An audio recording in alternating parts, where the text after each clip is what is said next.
నమస్తే.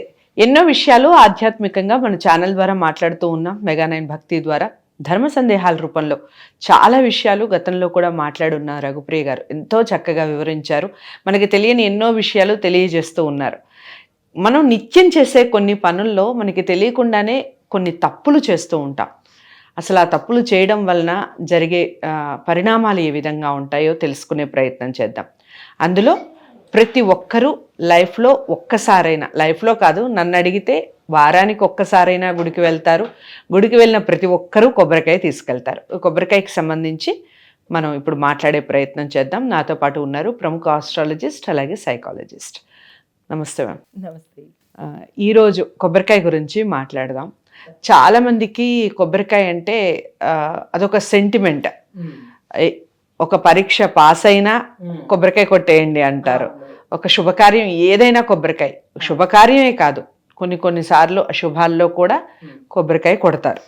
సరే, కొబ్బరికాయ అనేది మన నిత్య జీవితంలో ఒక పార్ట్ ఎలా చూసినా కూడా దైవపరంగా. సో అలా కొబ్బరికాయని మాత్రమే ఎందుకు తీసుకువెళ్ళాలి గుడికి?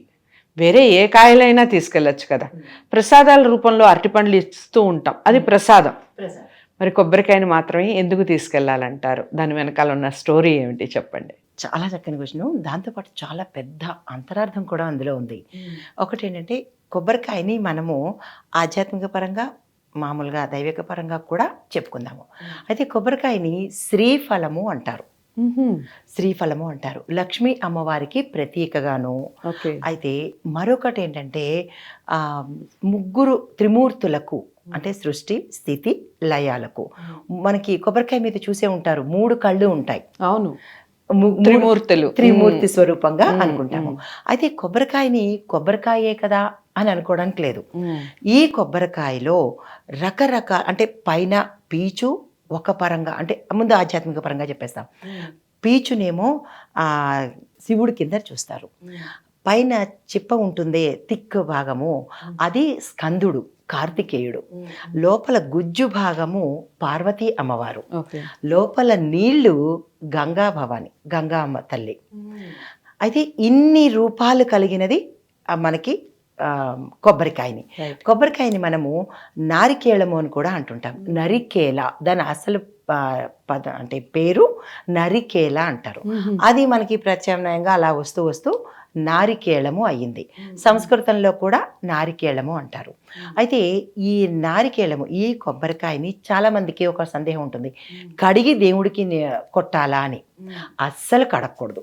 కడిగితే దాని యొక్క పవిత్రత పోతుంది.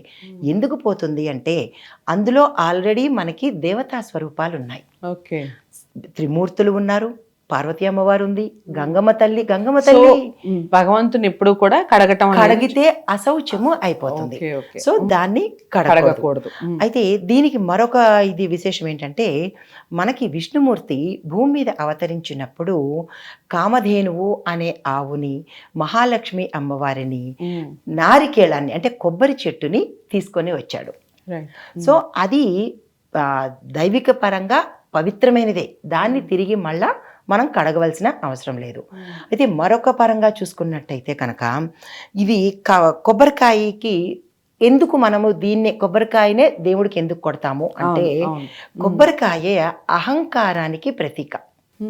మనలో ఉన్న అహంకారానికి, మన ప్రతి మనిషిలోనూ అహంకారం, నేను కొట్టాలి.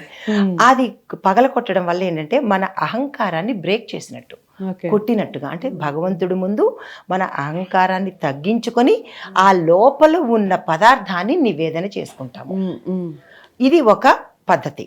అయితే మరొక పద్ధతి ఏంటంటే, ఏదైనా మనము విడిచిపెట్టాలి అంటే కోరికని కానీ, లేదా అంటే మన తాలూకా ఏదైనా ఒక అంశాన్ని విడిచిపెట్టాలి అని అన్నప్పుడు కొబ్బరికాయని కొడతాము. కానీ జనరల్గా ఏం చేస్తున్నారు, మనకేదైనా కోరిక కావాలి అన్నప్పుడు కొబ్బరికాయని కొడుతున్నారు. అవును కదా. పాస్ అయిపోతే నాయన కొబ్బరికాయ కొట్టేస్తాను, లేదంటే నాకు ఇంటర్వ్యూలో సెలెక్ట్ అయిపోతే కొబ్బరికాయ కొట్టేస్తాను. ఇలా ప్రతి చిన్నదానికి మనము కొబ్బరికాయని కొట్టడం అలవాటు చేసుకున్నాము. ఒక రకంగా కొబ్బరికాయ అనేది మంచిదే, కొబ్బరికాయ కొట్టడం అనేది మంచిదే. అయితే మరొకటి ఏంటంటే, మీరు గమనించారో లేదో, కొన్ని కొబ్బరికాయలు లోపల పువ్వు రావడము కొంతమందికి అయితే లోపల కుళ్ళిపోయి కూడా ఉంటుంది. అది దేనికి ప్రతీక అంటే కూడా మామూలు కొబ్బరికాయ దేవుడికి మనం నివేదన చేస్తాము. ఏ ఫలానికి చేసినా రాని ప్రతిఫలము శ్రీఫలానికి చేస్తేనే వస్తుంది, కొబ్బరికాయ కొడితేనే వస్తుంది. అయితే ఈ కుళ్ళిపోయిన దానికి ఏమిటి అని చాలా మంది బెంబేలు పడతారు. అవును, బాధపడతారు కూడా, అయ్యో కొబ్బరికాయ కుళ్ళిపోయింది ఏమిటి అని. అయితే దీన్ని 2 రకాలుగా చెప్పొచ్చు ఇక్కడ. ఒకటి ఏంటంటే మన ఇంట్లో నెగిటివిటీ ఏది ఉన్నా అది దానికి సూచన కుళ్ళిపోతుంది. మనం తెచ్చుకునేటప్పుడు మంచిదే తెచ్చుకుంటాము, కుళ్ళిపోయింది పగిలిపోయింది తెచ్చుకోం కదా. మనం ఇలా నెగిటివిటీ ఇంట్లో ఉన్నట్టు మనం ఇలా ఆడించి చూస్తాము. చూసినప్పుడు లోపల నీళ్లు ఉంటుంది, అయితే చుట్టూ ఎక్కడ బ్రేకేజ్ ఉండదు, మంచి ఫలమే తెచ్చుకుంటాము. ఇంటికి వచ్చిన తర్వాత నెక్స్ట్ డేకో ముందు రోజు తెచ్చి పెట్టుకుంటాం కదా, నెక్స్ట్ డేకి ఇలా కుళ్ళిపోయింది అంటే కనుక ఇంట్లో తప్పనిసరిగా నెగిటివిటీ ఉంది అని మనం నిర్ధారణ చేసుకోవచ్చు. అయితే పువ్వు వచ్చింది అని కొంతమందికి అనిపిస్తుంది, అవును కొబ్బరి పువ్వు వస్తుంది. పువ్వు వచ్చింది అంటే ఆ ఇంట్లో శుభకార్యాలు ఏవో జరగబోతున్నాయి, ఏదో మంచి జరగబోతోంది అనడానికి ప్రతీక. అయితే మరొకటి ఏంటంటే దీన్ని కడగడం వల్ల, అంటే మన సామాజిక పరంగా చెప్తాను, దీన్ని కడగడం వల్ల ఏమవుతుందంటే ఈ జుట్టు పీచు ఉంటుంది కదా పైన, ఆ పీచులో ఫంగస్ ఏర్పడిపోయి భగవంతుడికి నివేదనకి అది అశుచి అవుతుంది, అశుభ్రం అవుతుంది. కాబట్టి కొబ్బరికాయని ఎప్పుడూ కడిగి కొట్టకూడదు, యాజ్ ఇట్ ఈజ్గా తెచ్చుకుని కొడితేనే దానికి ఆ పవిత్రత ఉంటుందన్నమాట. ఓకే, సో చాలా చక్కగా వివరించారు. అదండి కొబ్బరికాయ యొక్క చరిత్ర. చాలామందికి మీలో తెలిసి ఉంటే కామెంట్ బాక్స్లో తెలియచేయండి, తెలియకపోతే అందరికీ తెలియజేసే ప్రయత్నం చేయాలి. ఎందుకంటే కొబ్బరికాయ పట్టని చేయలేదు అని నేను అనుకుంటున్నాను. ఏదో ఒక సందర్భంలో మనం కొబ్బరికాయ కొడతాం కదా, మరి అందరికీ నచ్చుతుందని అనుకుంటున్నాను. నచ్చిన వాళ్ళందరూ కూడా అందరికీ షేర్ చేయండి, లైక్ చేసి ఛానల్ని సబ్స్క్రైబ్ చేసుకోండి. మరో మంచి ధర్మ సందేహంతో మళ్ళీ కలిసే ప్రయత్నం చేస్తాను. నమస్తే.